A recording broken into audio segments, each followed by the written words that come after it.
Hey everyone, welcome back to the lab. In this video, we're going to be talking about Mini Metro and the best upgrades to choose to optimize your Metro system. So Mini Metro is a simple game that is hard to master. Picking the right upgrades from start to finish is crucial for placing high on the leaderboards. Now, I've previously shared my Simple Scalable Systems for consistently hitting the top 10% on Mini Metro leaderboards. And here we're going to dive into the best upgrades and when you should choose them. So let's start with an overview of when to choose each upgrade. So the right upgrade to choose is largely dependent on the state of your game, what your game system looks like, and what bottlenecks it has. In general, you're going to want to choose the upgrade that best fixes a current bottleneck and a near future bottleneck. If it doesn't do one of these, then you don't want to pick it. Now, this greedy system allows you to best optimize for real problems and to not waste upgrades on imaginary ones, especially because these games are pretty short. Doing this kind of like long-term thinking where you're like, oh, I might need this in the future is actually not very helpful and is actually going to lead to your games being much shorter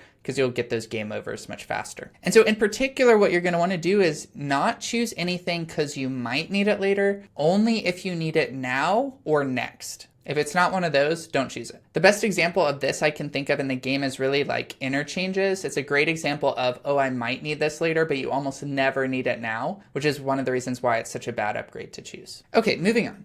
So my general heuristics for choosing from the available upgrades are as follows. So if you have no clear bottleneck that is better solved by other upgrades, then you should always default to Carriage because this is the only one that consistently improves carry capacity throughout your system and throughout the game. Now, if you have specific lines that are backing up or you don't have at least 2 free lines, then you should probably try to choose a new line. We'll talk about why a bit later. If you have no free crossings, then you're going to want to get free crossings because this will preserve optionality when you need it.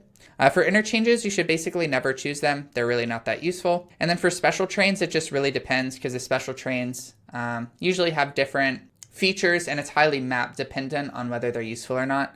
So it really depends. So that's the overview of which to choose. And now in the rest of this post, we're going to dive into each upgrade and specifically what they're good for to kind of give you the logic behind why these heuristics for choosing them make sense. Okay, so the best default upgrade is going to be the Carriage. And Carriages are the best overall upgrade and thus the best default if you don't have a better choice. And the reason they're so good is because they're the only upgrade that allows you to consistently improve carry capacity of a line and thus of your system throughout the game. And they do this by effectively doubling the carry capacity you get for that week. You know, every Sunday you get an upgrade, you will typically get 1 train with every Sunday by default. And so that is going to give you an increased carry capacity of 6 because that's what 1 train has. But if you pick a Carriage as your upgrade choice, that's going to give you an extra 6. And so now you're getting 12 for that week instead of 6. And because carry capacity will always be the limiting factor in a game, you know, you only lose if the shapes stay on a specific station. And so the only way to prevent that from happening is increasing the carry capacity and efficiency of the system. So this is always the limiting factor. Then this Carriage upgrade, which doubles your carry capacity increase, will always be useful.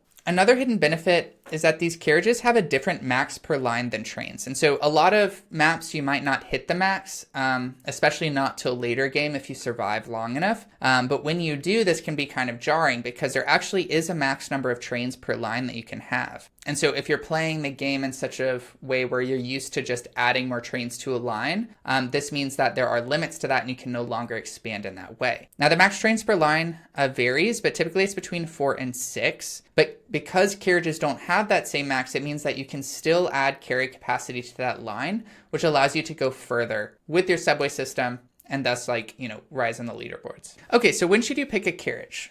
Basically, if you don't have a specific or urgent bottleneck that is better served by another upgrade, then you should just always choose Carriage if it's available. Okay, the next best and the regular upgrade is the new line. So lines are the most important upgrades, so you do need to choose these regularly. They allow you flexibility to draw new routes, which is necessary to make your system more efficient, especially as the game goes on, gets more complex, has more shapes, etc. Now that said, lines should not be your default choice, as you'll often find equilibriums in the early mid-game where new lines aren't very useful. And so for those times, picking a different upgrade that better prepares you for a current bottleneck is often a better bet. And we can think of this as in terms of like opportunity cost or utilization. If you're picking lines and you have like 3 free lines and you're not using them, you could have just picked 2 carriages and that would have helped you much more both currently and long term in the game. And so that's probably what you want to do. And so my general rule of thumb is to always have 1 line free for the ghost line, because this is crucial throughout the game and especially late game. And then try to have 1 extra line free so you can draw a new route or restructure the system as needed. But what you really want to avoid is never have more than 2 lines free,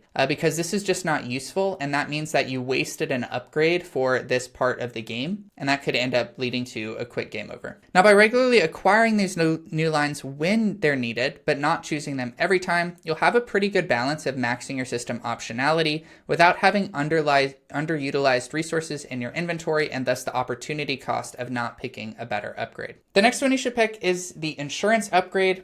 Crossings. So many Metro maps often have various water features that require crossings, usually in the form of bridges or tunnels, for lines to be drawn over them. This constrains the types of lines you can draw as you are limited in how you can connect stations across these water features. Like lines, having too many crossings is not useful, as there's nothing you can do with the extras, but having too few is deadly and can lead to a quick game over. So my rule of thumb is to always have at least 1 crossing free to support the ghost line. Usually the stations that are across a water feature are going to be the most deadly ones because they're so hard and constrained to connect to the rest of your system. And so having 1 free for the ghost line is going to be crucial for allowing you to extend your game. And then typically I like to have at least 2 more free if I'm bottlenecked on an area across the water, so you can kind of refactor it with a line. So if that station across the water is causing me problems, if I feel like it's not connected well, if it's kind of ruining the rest of my system because I had to like bend over backwards to get it, then that's when it's good to have these extra crossings. But often later in the game, it's not useful to have these extras because again, it's not going to be bottlenecked. Your lines will already be drawn and usually the bottleneck will be carry capacity again. And so having a few extra crossings is a good insurance policy against an unlucky station popping up across the water and ruining your game. So you want to have some of these in your back pocket. But again, too many of these is just not useful.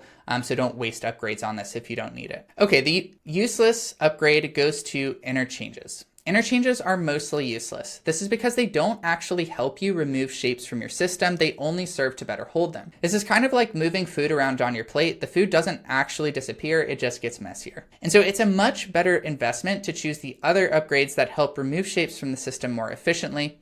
Even if you have one specific station that looks like an interchange that's always overloaded, it's almost always better to get something that helps move those customers out of the system versus trying to just hold more people there. Now, I only choose interchanges if the other upgrades are like even more useless. And this almost only happens if like I already have 3 extra crossings and my lines are already drawn across water. It doesn't look like I'm going to need more anyway. And then in that case, an interchange might buy me a little bit more time. So it's a little bit more useful, but in almost all cases, I never choose interchanges. All right, and then the unique upgrade is the map-specific upgrades. So some maps have unique upgrades like the fast train on Osaka. Choosing these is highly dependent on your own playstyle, the map, and the state of your system. So I don't really have general advice for these aside from try them out, see what they do, and see if you like them.